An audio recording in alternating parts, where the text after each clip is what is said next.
The firing range is quite possibly the most common place for Apex Legends players to come and warm up and improve their aim. And it got a lot of changes in Season 16. So in this particular video, I'm going to be teaching you how to more properly and effectively leverage the firing range and those changes to help improve your aim so that you can hit more shots in game. Let's go ahead and jump right into it.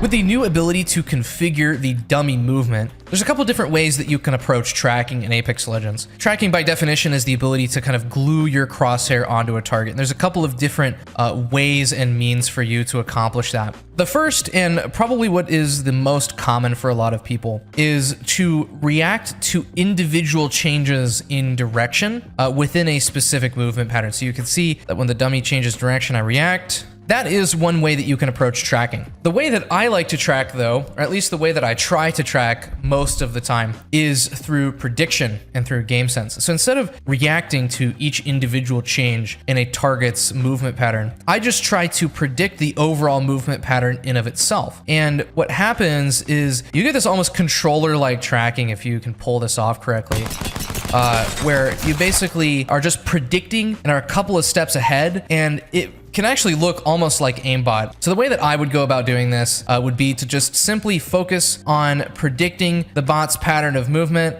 I would personally recommend using something like the P20 or just not even shooting at all so that you can really take advantage of the bot being alive. Another kind of tracking exercise that we can use the firing range to execute is the idea of tracking with single fire weapons as opposed to flicking. Lots of mouse and keyboard players kind of abuse the freedom of movement that they have. This kind of leads them to do lots of unnecessary flicks with the wingman, which look cool because it looks like you're, being really proactive when you do it, right? Instead, I would just recommend learning how to track with the wingman. I know a lot of the reason why some people might flick with Iron Sight wingman, especially kind of going up and down sometimes, is to help compensate for the visual recoil.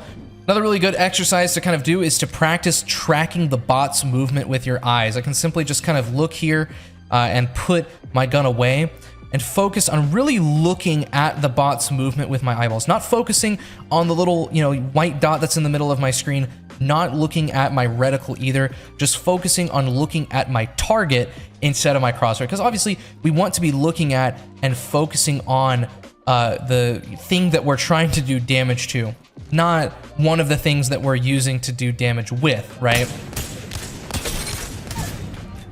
Some other things that you can use the kind of strafing dummies for are practicing mirroring, reacting to changes in direction with a movement key instead of a mouse movement. Sometimes people get caught pretty off guard by this kind of a strafe, and you're basically just tracking with movement keys, and you're just letting it, letting that do all the work for you. With the new updates to the firing range as well, you have the ability to practice recoil control in many different ways. Now, obviously, people have been practicing recoil on the firing range for a very long time, but now that you have the ability to have infinite ammo or infinite weapon reloads, you don't have to worry about going back to the bottom to grab ammo, which means that all you really need to do is pick up your gun, pick up your attachments of choice, and fire away. What I'm actually going to do is show you the 3 different kinds of recoil control techniques that you can practice and use in a real game. Before we go into any of those methods though, make sure that your dynamic stats are on and make sure that your hit markers are on.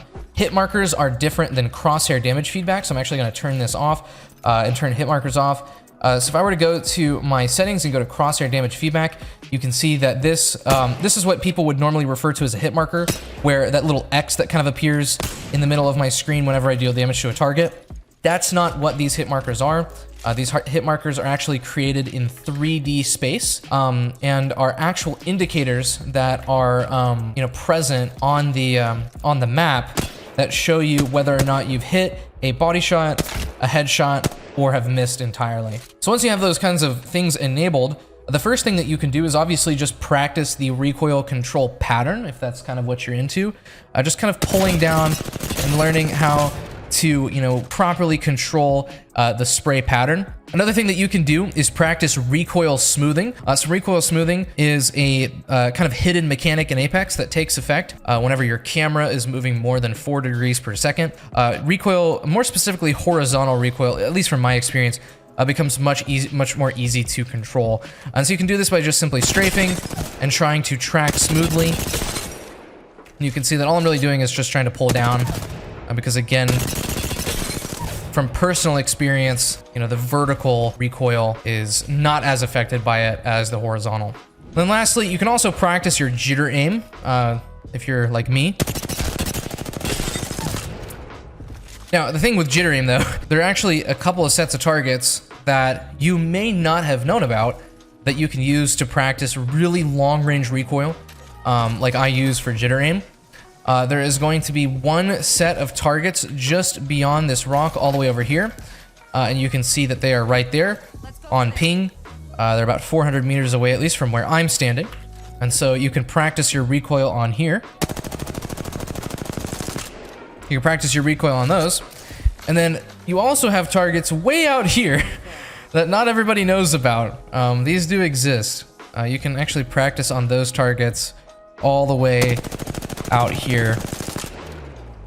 Oh my god, that was actually my record on that target. What in the world? That was insane. But yeah, you can obviously practice all of the 3 different methods of recoil control on the targets that are either here, back there. But yeah, use those hit markers to your advantage. Use those hit markers to really understand where in the weapon's pattern of spray you're kind of missing stuff. And this is actually something that in the playtest, the season 16 playtest, I actually kind of took advantage of. The Nemesis recoil is really weird because it's vertical for like the first 2 bursts, and then it's horizontal for the rest of the mag. And so something that I like to do is kind of use the hit markers to kind of see, like, you know, where I'm missing and like how far I'm overshooting, to kind of understand the corrections that I need to make in order to really, you know, beam, right? Obviously, those dynamic stats on the top are also going to really help. So I kind of missed a few, but you can see that I had 50% accuracy in that mag. I shot 28 shots, and I only really got 1 kill. So, you know, at distances where the hit markers kind of are difficult to see, or if you're really just trying to get a gauge of how accurate you are on average, you know, shoot those targets. One thing I did forget to mention as well is that these targets you can also use to practice really wide angle tracking. And I mean like really wide angle. Like I can kind of sit here and aim down sights with like a 2x or even like a 1x, and really just kind of get comfortable with moving my mouse on this wide of an angle smoothly.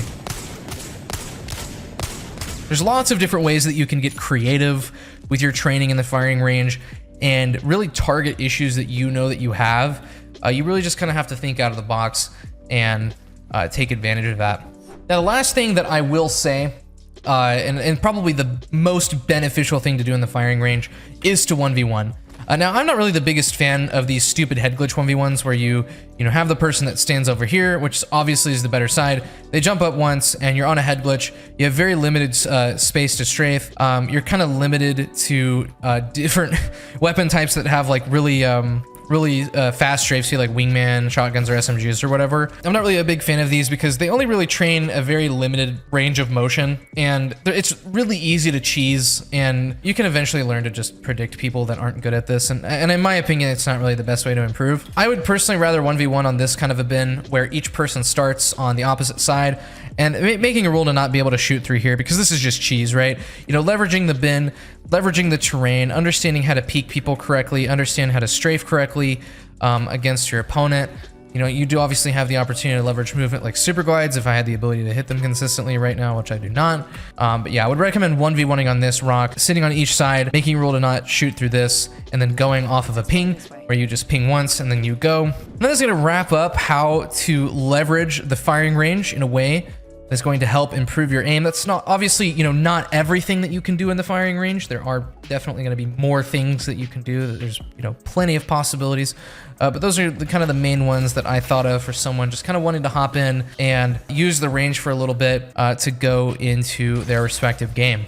Obviously, in terms of, you know, fighting real players, taking advantage of some of the concepts that you might practice a little bit in the firing range, I would recommend playing TDM or Control. Those are obviously going to be really good ways to, you know, kind of execute some things. If you found any of the content in this video informative, educational, or entertaining, be sure to leave a like. And if you have a question about something or would like to give some feedback, be sure to leave a comment. If you'd like to see more content like this, be sure to subscribe. Thanks so much for watching this far, and I will catch you in the next video. Peace.